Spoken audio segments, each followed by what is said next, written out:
Dr. Samantha Joel discovered the one secret, the one question that will predict happiness in a relationship. Everyone wants that magic potion or the little secret that's gonna make their relationship work. The reality is, though, half of all marriages end in divorce. The other half end in death. So if you want your relationship to end the right way, then you're gonna have to watch till the end of this video. I don't like the sound of that. You can take my word for it. I've been divorced 3 times. The 3rd time was the charm because I haven't been married since. Marriage is just like a larva stage for true happiness. If you don't keep making the same mistakes, how else will you learn?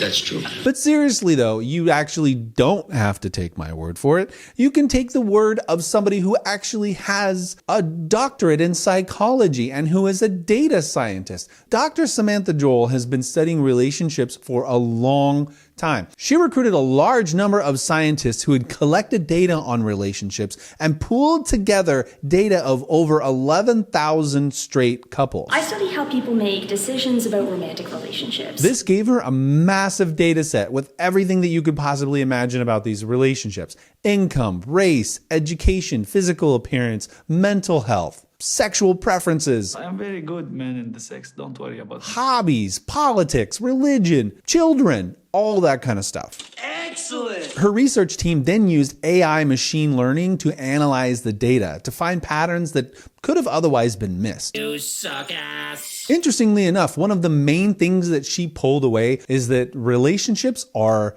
largely unpredictable. They discovered that factors like demographics, values, personal preferences really can't predict whether or not a relationship is going to be successful. And it really can't tell you how happy people are in a relationship. And we looked at hundreds of studies on relationship decisions, and the conclusion we reached is that people aren't actually particularly choosy about their romantic partners. None of those factors really matter. Things like having things in common with your partner, which I think most people think is super important. It seems counterintuitive. It seems like common sense that you think, oh, if I have things in common with my partner, like farting in jars and selling them on the internet, I want to thank you so much to the 97 people who've already purchased their jar of farts. We're going to be happy together. So compatibility wasn't very important. And in fact, the things that were least linked to people being happy: race, religion, height, occupation, physical attractiveness, previous marital status, sexual tastes. So what the hell is it then? What is it? All right.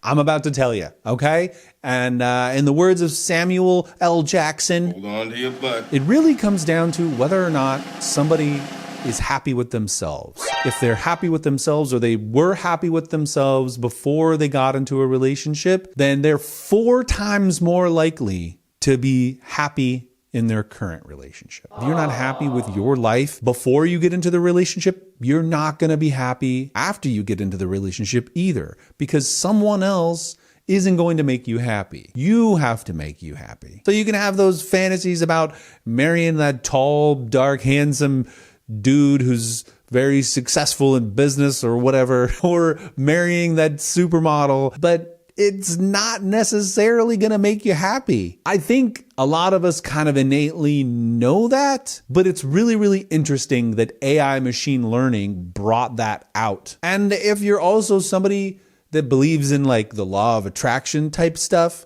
this probably comes as no surprise to you, frankly. Just make a vision board and sit back and let the law of attraction do the rest. All right, so what do you guys think? Do you think this is total bullshit, or does this actually kind of make sense? I'm really, really surprised that things like having things in common, stuff like that, didn't impact a relationship more. But, having similar tastes and things in common will help, the whole, what are we having for dinner? Or what are we watching on TV tonight? Conversations that can turn into arguments. Let me know what you guys think in the comments below. Thanks for watching. I appreciate you, and I'll talk to you soon. Bye-bye.